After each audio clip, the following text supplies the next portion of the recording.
भाजपा जिस तरीके से एक स्वांग रचती है ना छवि खराब करने के लिए, आप देखेंगे कि किस तरीके से एक बवंडर सा एक जगह 24-24 ठिकानों पे छापे पड़ रहे हैं। निकला क्या की चीजें हैं वो।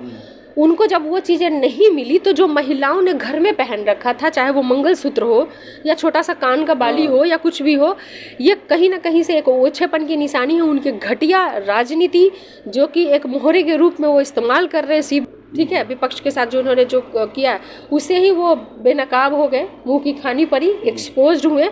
उसी तरीके से 2024 के चुनाव में भाजपा पूरी तरह से एक्सपोज्ड हो जाएंगे। मैं कहती हूँ नेकेड हो जाएंगे, नंगा जिसको होना बोलते हैं ना, वो नेकेड हो जाएंगे वो। लालू प्रसाद यादव और उनके परिवार को कल जमानत मिल गई है। बहुत ही बड़ी खुशी की खबर है राजद में। और हमारे साथ राजद की प्रवक्ता हैं, फायर ब्रांड है नेत्री जीतू जायसवाल।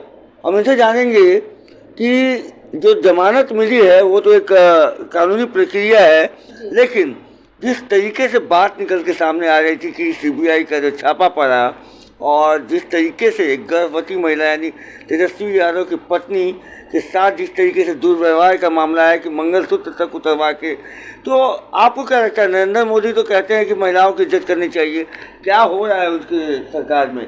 महिलाओं की इज्जत हो रही है?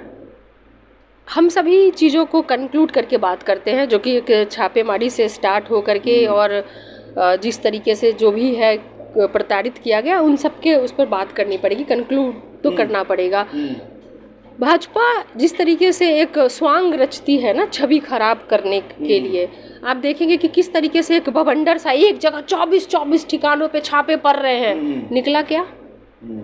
इतना तक स्टैंड नहीं कर पाए कोर्ट में कि सीबीआई अपना स्टैंड रखती कि भाई इनको जमानत नहीं मिलनी चाहिए। उन्होंने अपना स्टैंड तक नहीं रखा कोर्ट में सीबीआई ने कि इनको जमानत नहीं मिलनी चाहिए। ये इस बात को दिखाता है कि उनके पास वो कोई साक्ष्य ही नहीं है। और साक्ष्य कब नहीं होगा? जब कोई घटना नहीं घटी होगी। तो आप एक ऐसी घटना को अंजाम तक पहुंचाने की कोशिश कर रहे हैं जो हुई ही नहीं, जो घटी ही नहीं। और अगर घटी और आपने एक साथ उसको मुद्दा बना करके, है ना, लैंड फॉर जॉब, आपने मुद्दा बना करके अगर 24 ठिकानों पे छापेमारी किया, तो क्यों नहीं आप कोर्ट में स्टैंड कर पाए? क्यों आपने जमानत होने दिया? आपने क्यों नहीं उस पर ऑब्जेक्शन डाला? ये एक विचार करने वाली बात है। ये जनता को देखना चाहिए कि भाई तुमने इतनी जगह छापेमारी की और तुम कोर्ट में स्टैंड नहीं कर पाए। मेरा सवाल कानूनी से प्रक्रिया से नहीं है मैम, एक मिनट मैं रोकना चाहूँगा। मेरा सवाल है कि जमानत तो मिल गई है, वो कल की बात थी। बात यह है कि लाल किला के प्राचीर से नरेंद्र मोदी जी कहते हैं महिलाओं की इज्जत करनी चाहिए। अपने नेताओं तक को भी उन्होंने बोला था कि और पूरे देश के लोगों को भी। तो क्या ऐसे सीबीआई और ईडी को भी ये होना चाहिए कि नहीं, महिलाओं का जो मंगलसूत्र होता है उनका सुहाग की निशानी होती है और वो हर महिला के गले में होता है।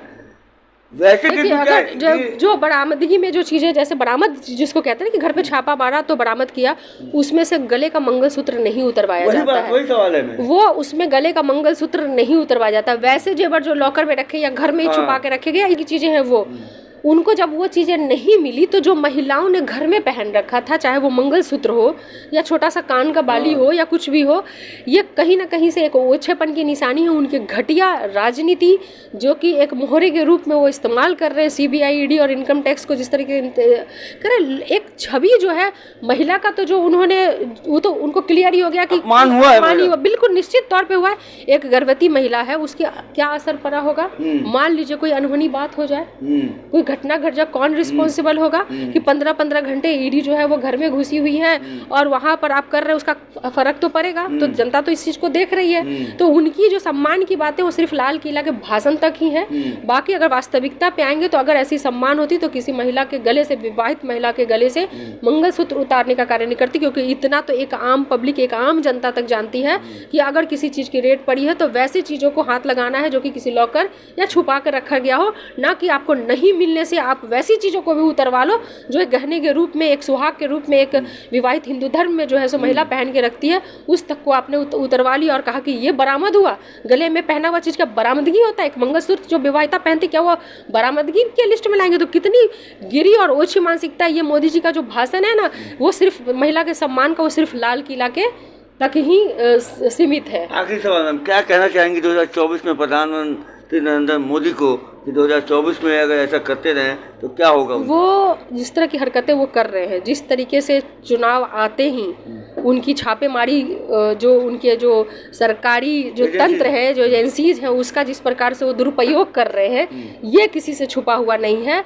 किस तरीके से उन्होंने गरिमा खत्म कर दी है वैसे एजेंसीज की, जिसके लिए एक भय हुआ करता था, एक गरिमा हुआ करता था कि अरे सीबीआई का रेड पड़ा, अरे ईडी का। अब तो अच्छा सीबीआई का, ईडी का वो भेजा होगा भाजपा वाला। प्रधानमंत्री का भी गरिमा गिरा है क्या? निश्चित तौर पे अगर खुद प्रधानमंत्री जी ने कहा है कि नोट गिरता है तो ये देश का साख गिरती है, प्रधानमंत्री की साख गिरती है, तो इसी तरह से कहीं ना कहीं जिस तरीके से जो साख खत्म हुई है इन एजेंसियों की, क्या तो ये मुख्यमंत्री जो प्रधानमंत्री जी क्या बचे रहेंगे उससे? नरेंद्र मोदी जी क्या बचे रहेंगे उससे? क्या उनकी साख नहीं खराब हुई है? सीधा सीधा प्रधानमंत्री जी अपनी साख खुद खराब किए हैं जनता की नज़रों में, ऐसे एजेंसी को सामने में ला करके, हथियार के रूप में इस्तेमाल करके। तो जिस एजेंसी को हथियार के रूप में ला करके जो वो कह रहे हैं कि अगला चुनाव जो है वो प्रधानमंत्री नहीं लड़ेंगे, भाजपा नहीं लड़ेंगे, अगला चुनाव जो है वो सीबीआई, ईडी और इनकम टैक्स लड़ेगा, उसको वो जाकर के तंत्र के रूप में खड़ा किए हैं। तो जनता इतनी बेवकूफ़ नहीं है। इसी रेड से और इसी जो अभी जो किया गया, ठीक है, विपक्ष के साथ जो उन्होंने जो किया, उससे ही वो बेनकाब हो गए, मुँह की खानी पड़ी, एक्सपोज्ड हुए। उसी तरीके से 2024 के चुनाव में भाजपा पूरी तरह से एक्सपोज्ड हो जाएंगे। मैं कहती हूँ नेकेड हो जाएंगे, नंगा जिसको होना बोलते हैं ना, वो नेकेड हो जाएंगे वो। और कोई उनको वो नहीं रहेगा किस नेकेड होकर के आप किस मुंह से जाके वोट मांगेंगे। आपको अपना चेहरा छुपाना पड़ेगा, आप सामना नहीं कर पाएंगे जनता पे। जिन मुद्दों को आप लेकर के चल रहे हैं, जिस तरीके से आपका बना हुआ है मुद्दा कि अब जो है सो चुनाव जो वो है वो एक और आगे बढ़ गए ना स्टेप। अब तक हिंदू मुस्लिम को करके कर रहे थे, अब सरकारी एजेंसी का गलत इस्तेमाल करके कर रहे हैं, और क्लियर कट दिख रहा है कि अब जो है अगला चुनाव जो है वो सीबीआई, ईडी और इनकम टैक्स लड़ेगी। तो भाई लड़ाओ, लेकिन वैसे लोगों के यहाँ भी छापे मारो जो भाजपा के हैं, जो सत्ता पक्ष के लोग हैं। एक तरफ सत्ता पक्ष के लोगों को छोड़कर जिस तरह से भाजपा को निशाना बना रहे हो, दिख रहा है कि डरी हुई सरकार, गिरी हुई सरकार, डरा हुआ चेहरा, और डरा हुआ चेहरा कभी चुनाव नहीं जीतता है, वो जनता का भरोसा नहीं जीतता है। ये रितु जायसवाल दीदी, इनका कहना है कि डरी हुई सरकार है, गिरी हुई सरकार है, और वैसी सरकार कभी जनता का दिल नहीं जीत सकता, कभी जनता का वोट हासिल नहीं कर सकता। बने रहिएगा प्रेस जागरण के साथ। धन्यवाद।